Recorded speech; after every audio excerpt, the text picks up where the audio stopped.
नमस्कार विद्यार्थी मित्रों, मैं पठान साहब आपका मुस्लिम हाई स्कूल में स्वागत करता हूँ। कक्षा 10 में आज हम पाठ 14 जिसका नाम है मेरी माँ, जिसके लेखक राम प्रसाद बिस्मिल और साहित्य प्रकार है आत्मकथा अंश। तो माँ, राम प्रसाद बिस्मिल ने अपनी खुद की माँ उनके बारे में उन्होंने इस पाठ में वर्णन किया है कि कोई भी बालक होता है दुनिया का, कोई भी बच्चा, उसके जो जीवन निर्माण होता है उसमें उसकी माँ का बड़ा योगदान होता है। तो अगर हम माँ की बात करें तो माँ की ममता, प्यार, उसका कभी हम मोल तोल नहीं कर सकते, क्योंकि माँ की ममता निस्वार्थ होती है। इसीलिए धर्म में भी माँ के बारे में बताया गया कि बच्चे के लिए पहली पाठशाला उसकी माँ है। बच्चे के लिए पहली पाठशाला यानी स्कूल उसकी माँ की गोद है, कि बच्चा अपनी माँ से ही जीवन में सीखता है। और बच्चा जब बोलना सीखता है तो पहला शब्द उसकी मुंह से माँ निकलता है। तो यानी माँ, तो माँ का बच्चों के जीवन में बहुत बड़ा योगदान होता है। और अगर पढ़ी लिखी है, अनपढ़ है, फिर भी माँ है, वो माँ होती है। माँ अपने बच्चों को संस्कार सींचती है, अच्छे संस्कार देती है, उसको अच्छा जीवन व्यतीत करने के लिए वो हमेशा कटिबद्ध रहती है। तो माँ, जब माँ की बात आती है तो हमारे सामने अपनी माँ की स्मृति, उसकी छवि खड़ी हो जाती है कि माँ क्या है। तो यहाँ पे राम प्रसाद बिस्मिल ने हमारे भारत के एक महान क्रांतिकारी रहे। आज़ादी की लड़ाई में उन्होंने हिस्सा लिया और उन्हें फांसी की सज़ा दी गई। तब अपनी माँ के चरणों की सेवा नहीं पाए, उसका उनको दुख है। वही दुख को उनकी इच्छा थी कि अपने माँ की वो हमेशा मरते दम तक सेवा करें, उनके करीब रहकर, उनके पास रहकर उनकी सेवा करें। लेकिन वह इच्छा अब उन्हें पूर्ण होती दिखाई नहीं देती, क्योंकि उन्हें फांसी की सज़ा दी गई है। इसलिए राम प्रसाद बिस्मिल ने अपनी माँ की सेवा नहीं कर सके। उसके लिए वही बात को यहाँ पे उन्होंने दुख व्यक्त किया है कि वह अपनी माँ की सेवा नहीं कर सकेगी। वही बात इस पाठ में राम प्रसाद बिस्मिल ने बताई है कि क्या है। तो हम बात करें कि बालक के पालन पोषण, शिक्षा, दीक्षा एवं व्यक्तित्व निर्माण में माँ का बहुत बड़ा योगदान होता है। माँ के जो हमारे पर उपकार है वो अरुण है। हम उसे कुछ भी कर ले, लेकिन माँ के उपकार को हम चुका नहीं सकते। उसका कर्ज, जैसे हम बोलते हैं कि दूध का कर्ज है, हम नहीं चुका सकते। माँ के जो हमारे पर उपकार है उसको हम चाहे कितनी भी उसकी सेवा कर लें, चाहे धन का हम ढेर कर दे, लेकिन माँ के जो हम पे उपकार है, उसने हम पे जो उपकार किया है, उसने हमें जन्म दिया, उसने पाला बड़ा किया, दूध पिलाया, उसका हम कर्ज उतार नहीं सकते। तो ये जो संस्मरण है राम प्रसाद बिस्मिल का आत्मकथा अंश, इसमें महान क्रांतिकारी राम प्रसाद बिस्मिल ने अपने चरित्र निर्माण में जो माँ का योगदान है उसके बारे में बताया है। क्या उनके जीवन में माँ का योगदान था, और वह अपनी माँ की चरणों की, अपनी माँ की सेवा नहीं कर सकेंगे, उसका उनको दुख है। वही बात को यहाँ उन्होंने व्यक्त किया है। तो हम पहले लेखक परिचय देखें। राम प्रसाद बिस्मिल। राम प्रसाद का जन्म शाहजहाँपुर में 1887 और निधन 1927। तो 1927 को उनका निधन हुआ, फांसी दी गई। राम प्रसाद का जन्म शाहजहाँपुर उत्तर प्रदेश में एक साधारण परिवार में हुआ था। उनके जन्म के कुछ वर्ष पहले ही उनके पितामह रोजी रोटी की तलाश में ग्वालियर के अपने गांव से आकर यहाँ बसे थे। तो राम प्रसाद बिस्मिल का जन्म उत्तर प्रदेश का जो शाहजहाँपुर है वहाँ हुआ। राम प्रसाद बिस्मिल के जन्म से पहले ही उनके माता पिता रोजगार के लिए, वह काम के लिए, वह ग्वालियर में आके, मध्य प्रदेश में आया हुआ है ग्वालियर, वहाँ के वो बस गए थे। पिता साधारण पढ़े लिखे थे। जो उनका मूल गांव है ग्वालियर है, वहाँ से वो निकलकर उत्तर प्रदेश का जो शाहजहाँपुर है वहाँ के वो बस गए रोजी रोटी के लिए, धंधे के लिए, और वहाँ शाहजहाँपुर में राम प्रसाद बिस्मिल का जन्म हुआ। पिता साधारण पढ़े लिखे थे, कचहरी में सरकारी स्टाम्प बेचकर परिवार का पालन किया तथा बच्चों को शिक्षा दिलाई। राम प्रसाद बिस्मिल के जो पिता हैं वो साधारण पढ़े लिखे थे, और जो सरकारी कचहरी हम देखते हैं कि मामलतदार कचहरी होती है, ऑफिस होता है या कोर्ट होता है, वहाँ पे हम देखते हैं कि जो स्टैम्प, जो हम दस्तावेज है, कोई एफिडेविट है, उसके लिए हम जो स्टैम्प का इस्तेमाल करते हैं उसको वहाँ कुछ लोग बेचते हुए हमें दिखाई देते हैं कि थोड़ा बहुत पढ़े लिखे हैं। लेकिन उनके पिता सरकारी कचहरी थी, वहाँ पे स्टैम्प पेपर है वो बेचकर वो अपने परिवार का पालन पोषण करते थे और बच्चों को अच्छी शिक्षा दिलाई। उर्दू मीडियम की परीक्षा में 2 बार असफल होने पर अंग्रेजी मीडियम की पढ़ाई की। तो कहते हैं कि राम प्रसाद बिस्मिल ने उर्दू, क्योंकि हमें मालूम है कि यूपी में उर्दू वहाँ की भाषा है, तो वहाँ पे उर्दू का चलन है, तो कि राम प्रसाद बिस्मिल ने उर्दू में पढ़ाई शुरू की। तो उस टाइम के 2 बार उन्होंने उर्दू मिडल की परीक्षा में 2 बार असफल हुए। उसके बाद उन्होंने अंग्रेजी मीडियम की पढ़ाई शुरू की। स्वाध्याय से बांग्ला भाषा सीखी। स्वाध्याय यानी खुद प्रयत्न करके, स्वाध्याय, अध्याय थे, खुद अपने आप उन्होंने अपने आप उन्होंने बंगाली भाषा को सीखा। आरंभ में आर्य समाज की प्रवृत्तियों से जुड़े, बाद में क्रांतिकारी संगठन में सक्रिय हुए। काकोरी रेल डकैती कांड का मुख्य अभियुक्त मानकर इन्हें फांसी की सजा हुई और वे शहीद हो गए। जो काकोरी जो रेल डकैती हुई थी, जो अंग्रेज सरकार का उस वक्त अफसरों का पगार ले जा रही थी ट्रेन, तब काकोरी रेल डकैती हुई, उसमें हमें मालूम है भगत सिंह, शहीद भगत सिंह है, राम प्रसाद बिस्मिल है, अशफाकुल्ला खान है, शहीद आदि लोग थे उसमें। तो राम प्रसाद बिस्मिल को उसका मुख्य अभियुक्त माना गया, आरोपी, और उन्हें फांसी की सजा सुनाई गई। इस तरह से वो शहीद हो गए। आरंभ में राम तथा अज्ञात नाम से पत्र पत्रिकाओं में लिखते रहे। बांग्ला से हिंदी में अनुवाद भी किए। आत्मकथा फांसी के 2 दिन पहले जेल में पूरी करके उन्होंने किसी तरह बाहर भिजवाई। उन्होंने जो आत्मकथा लिखी, बायोग्राफी अपने जीवन के बारे में, तो उन्होंने जेल में, उनको फांसी के 2 दिन पहले ही उन्होंने अपनी आत्मकथा पूरी की और उन्होंने किसी तरह से उसको बाहर भिजवा दी, जिसके कुछ अंश श्री गणेश शंकर विद्यार्थी के संपादन में काकोरी के शहीद नाम से छपे हैं। जो एक श्री गणेश शंकर विद्यार्थी जो है लेखक, उन्होंने कुछ संपादन किया, उसमें काकोरी के शहीद के नाम से ये जो कुछ अंश है, कुछ बातें हैं, कुछ घटनाएं उसको छापा है। माँ केवल जन्म ही नहीं देती, व्यक्तित्व का निर्माण भी करती है। अपनी आत्मकथा के इन अंशों में प्रसिद्ध क्रांतिकारी राम प्रसाद बिस्मिल अपने जीवन निर्माण में अपनी माँ के अवर्णनीय योगदान के प्रति नतमस्तक होते हैं और जन्म जन्मांतर में उनके ऋण से अऋण होने की कोई संभावना नहीं दिखाई देती। माँ जननी और जन्मभूमि स्वर्ग से भी महान है। माँ के कदमों में जन्नत को रख दिया गया ईश्वर के द्वारा, तो ऐसे ही माँ का मर्तबा नहीं है। कि माँ क्या है, कि माँ सिर्फ जन्म नहीं देती, वो बच्चे को पालन पोषण करती है, उसे अच्छा संस्कार देती है, उसका व्यक्तित्व निर्माण में वो बड़ा योगदान देती है, वो माँ है।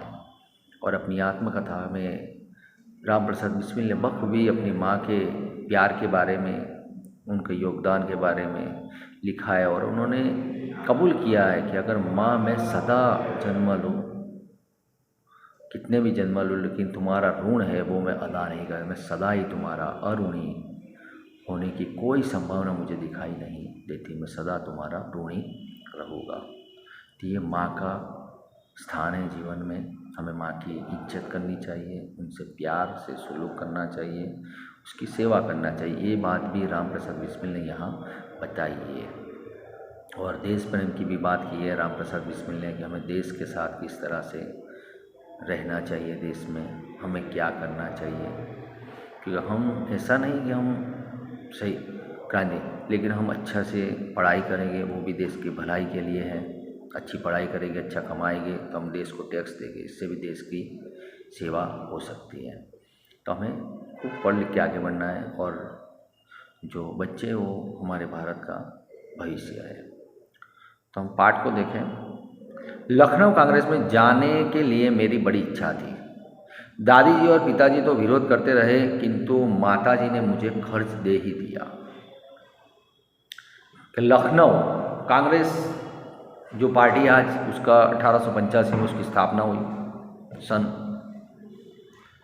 और कांग्रेस तब एक ही दल था हमारे भारत में। वो अंग्रेज़ों के खिलाफ मुहिम चला रही थी। उसमें महात्मा गांधी, बापू है, सरदार पटेल है, जवाहरलाल नेहरू है, मौलाना आज़ाद हैं, आदि लोग उसमें जुड़े हुए थे। और कांग्रेस पार्टी का हर गांव, हर नुक्कड़ में उसका नाम था और आज़ादी की लड़ाई में उसने बखूबी हिस्सेदारी निभाई। तो कि लखनऊ जो है यूपी की राजधानी, आज की उत्तर प्रदेश की लखनऊ, वहाँ पे कांग्रेस का अधिवेशन था, उनकी मीटिंग थी। उसमें जाने की, क्योंकि राम प्रसाद बिस्मिल उसमें भी जुड़ चुके थे, उनकी जाने की बड़ी इच्छा थी। लेकिन जो राम प्रसाद बिस्मिल की दादी है और उनके पिता ने विरोध किया, वो जाने की उन्होंने इजाज़त नहीं दी। लेकिन माता है, माँ वो माँ है, उनकी माँ ने, उन्हें मालूम पड़ा कि उनके बेटे की इच्छा है कि कांग्रेस के अधिवेशन में देश के लिए कुछ करना चाहता है, तो उनकी माँ जानती थी, उन्होंने अपने बेटे को खर्च दे दिया कि वो जाने के लिए किराया हो चाहिए, कुछ खर्च चाहिए, तो पैसे उनकी माँ ने उन्हें दे ही दिया। उसी समय शाहजहाँपुर में सेवा समिति का आरंभ हुआ था। मैं बड़े उत्साह के साथ सेवा समिति में सहयोग देता था। तो कहते हैं उत्साह यानी उमंग, हौसला। ठीक है, उसी समय शाहजहाँपुर, जहाँ राम प्रसाद बिस्मिल का जन्म हुआ, वहाँ पे एक सेवा समिति का शुरुआत हुई। तो उसमें उन्होंने बड़े उत्साह से भाग लिया, उसके सभ्य बने और सहयोग हर हमेशा वो देते रहे। पिताजी और दादी जी को मेरे इस प्रकार के कार्य अच्छे न लगते थे, किंतु माताजी मेरा उत्साह भंग न होने देती थी, जिसके कारण उन्हें अक्सर पिताजी की डांट, फटकार तथा दंड सहन करना पड़ता था। ये माँ है, वो माँ अपने पति से भी अपने औलाद के लिए वो लड़ लेती है, झगड़ा मोड़ लेती है। तो राम प्रसाद बिस्मिल कहते हैं कि मेरी माँ मुझे हमेशा मेरा उत्साह बढ़ाती, वो कभी मेरा उत्साह भंग नहीं होने दिया। कि मेरे दादी और मेरे पिताजी को ये मेरे काम पसंद नहीं थे, तो मेरी माँ हमेशा मेरा पक्ष लेती, इसलिए मेरी माँ को, मेरी माता जी को हमेशा अपने मेरे पिताजी से उनको डांट पड़ती, फटकार पड़ती, कभी तो दंड, मार भी उनके पिताजी उनको मारते थे, सजा देते थे। तो मेरी माँ सब कुछ मेरे लिए सहन करती थी। वास्तव में मेरी माताजी देवी हैं। मुझे में जो कुछ जीवन तथा साहस आया वह मेरी माताजी तथा गुरुदेव श्री सोमदेव जी की कृपाओं का ही परिणाम है। राम प्रसाद बिस्मिल बता रहे कि जो मुझे वास्तव में, जो मैंने जीवन जीना सीखा कि जीवन किस तरह से जीना चाहिए, जो साहस है, वह मेरी माता और मेरे जो गुरु है श्री सोमदेव, वो राम प्रसाद बिस्मिल के गुरु हैं, कि उनकी कृपा, उनकी दया, कृपा, रहम नज़र से मुझ में वो सब कुछ, वो साहस, जीवन में साहस करने का जो मुझ में जज्बा जगा, वो मेरी माता और मेरे गुरु जी के कारण ही है। दादी जी और पिताजी मेरे विवाह के लिए बहुत अनुरोध करते, किंतु माता जी यह कहती कि शिक्षा पा चुकने के बाद ही विवाह करना उचित होगा। हर किसी घर में हम देखते हैं, हमारी दादी होती है, पिता होते हैं, बच्चे की उम्र होती है तो उसका शादी की बात होती है, मैरिज की। ठीक है, इसलिए मेरी दादी की इच्छा थी कि अब मेरे पोते की शादी होनी चाहिए, मेरे पिताजी को भी थी कि अब मेरे बेटे की शादी होनी चाहिए। तो हमेशा मुझे अनुरोध करते कि आप विवाह कर लीजिए, शादी कर लीजिए, लेकिन मैं उनको मना करता था। तब मेरी माताजी मेरा पक्ष लेती और कहती कि अभी उसे पढ़ाई पूरी कर लेने दीजिए, उसके बाद उसका उचित होगा कि उसका विवाह तब करना योग्य होगा, कि अभी उसका विवाह करना नहीं चाहिए। माताजी के प्रोत्साहन तथा सद्व्यवहार ने मेरे जीवन में वह दृढ़ता उत्पन्न की कि किसी आपत्ति तथा संकट में आने पर भी मैंने अपने संकल्प को न त्यागा। देखो, एक माँ का हौसला, हिम्मत, और माँ को मालूम है उसका बच्चा क्या कर रहा है, सही गलत कर रहा है, वो जान लेती है अच्छी तरह से। कि मेरी माँ का इतना मुझे समर्थन रहा, इतना साथ रहा, सहकार रहा, तो क्या मेरी माँ का मुझसे प्रोत्साहन, कि मेरी माँ ने मुझे प्रोत्साहन, मेरा उत्साह हमेशा बढ़ाया, हिम्मत दी मेरी माँ ने मुझे, और मेरे साथ सद्व्यवहार यानी अच्छा व्यवहार था मेरी माँ का। इसकी वजह से ही मैंने जीवन में कोई भी मुश्किलें आती थी, मुसीबत आई, आपत्ति आई, मैंने उसका डटकर सामना किया। कभी भी मैं पीछे नहीं हटा, और मैंने जो संकल्प किया था, जो मैंने दृढ़ निश्चय किया था, उससे मैंने कभी मेरी कदम पीछे नहीं हटाए। मैं हमेशा आगे ही बढ़ा, क्योंकि वो मैं आगे बढ़ाने के, क्योंकि मेरी माँ हमेशा मेरे साथ थी। एक समय मेरे पिताजी दीवानी मुकदमे में किसी पर दावा करके वकील से कह गए थे कि जो काम हो वह मुझसे करा ले। कुछ आवश्यकता पड़ने पर वकील साहब ने मुझे बुला भेजा और कहा कि मैं पिताजी के हस्ताक्षर वकालतनामे पर कर दूं। कि एक बार मेरे पिताजी की एक घटना को याद करते रामप्रसाद बिस्मिल कि एक बार ऐसा हुआ कि मेरे पिताजी ने का दीवानी मुकदमा केस चल रहा था, कि भाई केस चल रहा था। तब वकील को, मेरे पिताजी कुछ काम से बाहर गए, तो वकील से मेरे पिताजी ने कहा कि अगर मुझे उन्हें कोई काम हो तो मेरे बेटे बिस्मिल से संपर्क करें। तब वकील को कुछ काम की ज़रूरत पड़ी और वकील साहब ने मुझे बुलावा भेजा और मुझे उनके पास बुलाया और मुझसे बोले कि तुम ये जो वकालतनामा है जो ये है, इस पर तुम्हारे पिताजी के हस्ताक्षर कर दो। मैंने तुरंत उत्तर दिया कि यह तो धर्म विरुद्ध होगा, इस प्रकार का पाप मैं कदापि नहीं कर सकता। कि वकील ने कहा आप इस वकालतनामा है जो केस दाखिल करना है कोर्ट में, तो क्या आप इस पर तुम्हारे पिताजी के हस्ताक्षर कर दो। तो मैंने कहा गलत बात है, मैं मेरे पिताजी के हस्ताक्षर साइन नहीं कर सकता, सही सिग्नेचर नहीं कर सकता, ये तो धर्म के विरुद्ध का काम है, गलत काम है। इसलिए मैंने मना किया, मुझे बहुत बड़ा पाप लगेगा और मैं कदापि मैं कभी भी मैं अपने पिताजी के हस्ताक्षर, दस्तखत, सही मैं नहीं कर सकता। वकील साहब ने बहुत समझाया कि मुकदमा खारिज हो जाएगा। वकील ने मुझे कहा कि तुम्हारे पिताजी ने जो मुकदमा किया है, केस किया है, वो खारिज हो जाएगा, रद्द हो जाएगा, कैंसिल हो जाएगा। लेकिन मैंने उनकी बात को नहीं माना, किंतु मुझ पर कुछ भी प्रभाव न हुआ। मैंने हस्ताक्षर किए। अपने जीवन में हमेशा सत्य का आचरण करता था, चाहे कुछ हो जाए सत्य बात कह देता था। वकील ने मुझे बहुत समझाया कि अगर तुम हस्ताक्षर नहीं करोगे तुम्हारे पिताजी के, तो केस खारिज हो जाएगा, केस रद्द हो जाएगा, कैंसिल हो जाएगा। लेकिन मैं अपनी बात से कोई अड़ग रहा और मैंने उनकी बातों का मेरे मन पे कोई प्रभाव नहीं पड़ा और मैंने हस्ताक्षर, दस्तखत, सिग्नेचर नहीं किए। और अपने जीवन में हमेशा मैंने सत्य का आचरण किया, सत्य पर हर हमेश में रहा, कि मैंने कभी भी सत्य को, असत्य की बात नहीं की। आचरण यानी व्यवहार, बर्ताव, कि मैंने हमेशा सत्य के रास्ते पे भी चला, कभी मैंने असत्य का रास्ता नहीं चुना, चाहे कैसी भी आपत्ति आ जाए। 11 वर्ष की उम्र में माताजी विवाह कर शाहजहाँपुर आई थी। अब रामप्रसाद बिस्मिल अपनी माँ के जीवन के बारे में बता रहे हैं। तो कि मेरी माँ की 11 साल की उम्र में शादी हुई थी। तब तो बचपन में ही शादी हो जाती थी, छोटी उम्र में। उस समय ऐसा ही था। उस समय वह नितांत अशिक्षित एक ग्रामीण कन्या के समान थी। कि मेरी माँ ने जब शादी हुई उसकी 11 साल की उम्र में, तब वह एक ग्रामीण कन्या थी, गांव की लड़की, और अशिक्षित थी, पढ़ी लिखी नहीं थी। मेरी माँ अनपढ़ थी।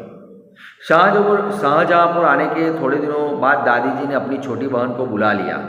उन्होंने माताजी को गृह कार्य की शिक्षा दी। कि जब शाहजहाँपुर हम आए, तब मेरी जो दादी माँ है उन्होंने अपनी बहन को, छोटी बहन थी, उसको बुला लिया। और वो जो मेरी दादी माँ की छोटी बहन आई और मेरी माताजी को उन्होंने गृह शिक्षा दी, यानी घर संसार को किस तरह से संभालना है, किस तरह से घर में सबका ख्याल रखना है, खाना बनाना है, क्या वो घर के रीति रिवाज है, सब मेरी दादी माँ की छोटी बहन ने मेरी माँ को सब शिक्षा दी, उन्होंने सिखाया। थोड़े दिनों में माताजी ने घर के सब कामकाज को समझ लिया और भोजनादि का ठीक ठीक प्रबंध करने लगी। प्रबंध यानी व्यवस्था। कह रहे हैं कि थोड़े दिनों में ही मेरी माताजी ने सब कुछ काम घर के समझ लिए। जहाँ चाह कि जैसे मन होता है इंसान का तो कुछ भी वो सीख सकता है। तो यहाँ पे राम प्रसाद बिस्मिल की माँ उत्साहित है, वो काम सीखने के लिए तैयार है। इसलिए कि मेरी माँ ने थोड़े ही दिनों में सारे काम घर के समझ लिए, गृह कार्य घर के काम समझ लिए, और वो अब तो वो घर के लोगों का भोजन का प्रबंध व्यवस्था भी वो ठीक ठीक कर रही है। मेरे जन्म होने के 5 या 7 वर्ष बाद उन्होंने हिंदी पढ़ना आरंभ किया। कि राम प्रसाद बिस्मिल बता रहे हैं कि मेरा जन्म हुआ उसके बाद मेरी माँ ने 5 या 7 साल का जब मैं हुआ मेरी उम्र, तब मेरी माँ ने पढ़ना शुरू किया, अभ्यास करवानी शुरुआत करी, बढ़वाना शुरू करी। पढ़ने का शौक उन्हें खुद ही पैदा हुआ था। उन्हें उनकी माता को किसी ने कहा नहीं कि आप पढ़ो। पढ़ने की कोई उम्र नहीं होती, इंसान कब्र में उसके पैर लटक जाए फिर भी वो पढ़ सकता है अगर इसकी इच्छा है तो इच्छा के ऊपर डिपेंड है पढ़ना। पढ़ाई में कोई उम्र नहीं कि आप नहीं पढ़ सकते। तो कि उनको पढ़ने का शौक खुद ही पैदा हुआ, किसी ने कहा नहीं, अपने आप ही उनको ऐसा मन में हुआ कि मुझे पढ़ाई करनी चाहिए।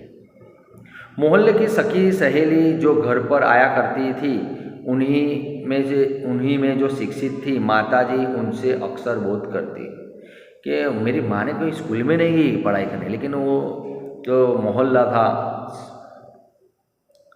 गली थी, मोहल्ला था, जो उनके माता पिता जहाँ रहते थे वहाँ की उनकी सखी सहेलियाँ उनकी आती थी घर पे, जो उसमें पढ़ी लिखी थी, उनसे ही उनकी माता ने जो अक्षर बोध करती, उनसे उन्होंने हिंदी लिपि पढ़ना, हिंदी भाषा पढ़ना लिखना सीखा। इस प्रकार घर का सब काम कर चुकने के बाद जो कुछ समय मिल जाता उसमें पढ़ना लिखना करती। कि मेरी माँ ने ऐसा नहीं कि घर का काम छोड़ दिया, कि मेरी माँ जब घर का सब काम काज पूर्ण हो जाता, समाप्त हो जाता, उसके बाद जो समय मिलता उसमें मेरी माँ पढ़ाई लिखाई करती थी। परिश्रम के बल से थोड़े दिनों में ही वह देवनागरी पुस्तकों का अध्ययन करने लगी। कि परिश्रम, मन है तो मांडवे जवाए। परिश्रम, इंसान की किस्मत में सब कुछ है, लेकिन वो परिश्रम रूपी चाबी की है, उसको घुमाएगा तो सब कुछ मिलेगा। लेकिन वो परिश्रम रूपी जो की है, चाबी है, उसको अगर नहीं घुमाएगा तो उसका जीवन अंधकारमय रहता है। क्योंकि मेरी माँ ने परिश्रम किया, खूब मेहनत की, तब जाके अध्ययन किया, खुद ने पढ़ाई की, सीखा, उत्साह मन लगा के, तो थोड़े ही दिनों में कुछ हिंदी व देवनागरी हिंदी की जो लिपि उसे देवनागरी कहा जाता है, तो हिंदी की किताबें, पुस्तकें थोड़े ही दिनों में वो पढ़ना सीख गई। मेरी बहनों को छोटी आयु में माता जी शिक्षा दिया करती थी। राम प्रसाद बिस्मिल की माँ ने पढ़ाई लिखाई सीखी और वो थोड़े दिनों में वो पढ़ना लिखना हिंदी सीख गए। और उन्होंने जब उनकी बहनों की बात करते कि जब राम प्रसाद मेरी बहन का जन्म हुआ और मेरी छोटी बहनें थी, तो छोटी आयु में मेरी माता जी ही मेरी बहनों को शिक्षा देती थी। जब से मैंने आर्य समाज में प्रवेश किया, माता जी से खूब वार्तालाप होता। कि जब से मैंने आर्य समाज जो दयानंद सरस्वती ने जिसकी स्थापना की, कि उसमें मैंने प्रवेश किया, तब मेरी माँ के साथ मेरी वार्तालाप होता। कि मैं उनसे वार्तालाप करता, बातचीत करता, ज़्यादा चर्चा, क्योंकि अब तो उनकी माँ पढ़ी लिखी है, वो किताबें पढ़ लेती है देवनागरी लिपि की, हिंदी की, तो कि मैं चर्चा उनसे करता। उस समय की अपेक्षा अब उनके विचार भी कुछ उदार हो गए हैं। कि इंसान पढ़ने के बाद इंसान में बहुत चेंज आ जाता है। तो राम प्रसाद बिस्मिल के अब तो कि मैं मेरी माँ से मैं वार्तालाप करता हूँ, चर्चा करता हूँ, बातचीत करता हूँ, तो पहले के तुलना में आज मेरी माँ के विचार उदार हो गए हैं। खुला मन, उदार हो जाना। यदि मुझे ऐसी माता ना मिलती तो मैं भी अति साधारण मनुष्य की भांति संसार चक्र में फंसकर जीवन निर्वाह करता।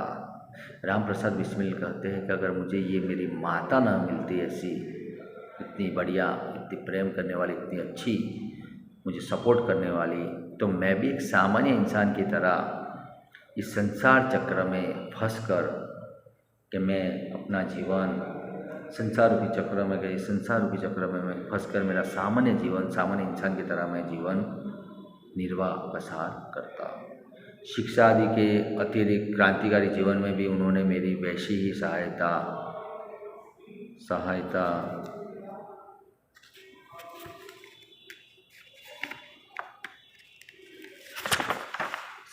की है, जैसी मैजिनी को उनकी माता ने की थी। तो रामप्रसाद बिस्मिल कहते हैं कि मेरी माँ ने मुझे शिक्षा में तो सहायता की, मदद की, लेकिन उन्होंने मेरी क्रांतिकारी प्रवृत्तियों में भी मुझे इसी तरह से सहायता की, मदद की, जैसे मैजिनी, जो मैजिनी की बात की है यहाँ पे कि जो मैजिनी है क्रांतिकारी, किसी प्रकार की क्रांति को चाहने वाला।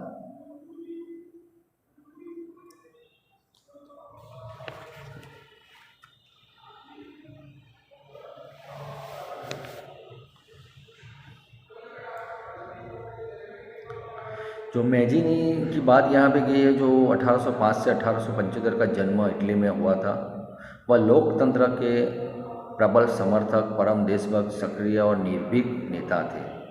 अनेक भागों में बटे इटली को एक करने में उसकी महत्वपूर्ण भूमिका थी। वह ऑस्ट्रियन शासन से इटली को मुक्त कराने के लिए जीवन भर लड़ता रहा।